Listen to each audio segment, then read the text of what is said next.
باريس يعلن انتهاء موسم نيمار. هكذا باريس سان جيرمان غياب النجم البرازيلي نيمار جونيور مهاجم الفريق لنهاية الموسم الجاري. وأشار بياجي في بيان طبي عبر موقعه الرسمي اليوم الاثنين: لقد عانى نيمار من عدة إصابات في كاحل قدمه اليمنى في السنوات الأخيرة.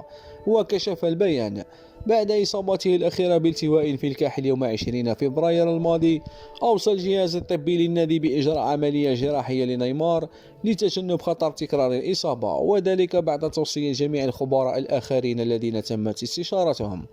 وأوضح النادي الباريسي سيتم إجراء هذه الجراحة في الأيام المقبلة في مستشفى أسبيطار بالدوحة. وكشف بي اس جي في ختام بيانه أن نيمار جونيور سيغيب فترة تتراوح من 3 أشهر إلى 4 أشهر قبل أن يكون جاهزا للمشاركة في التدريبات الجماعية.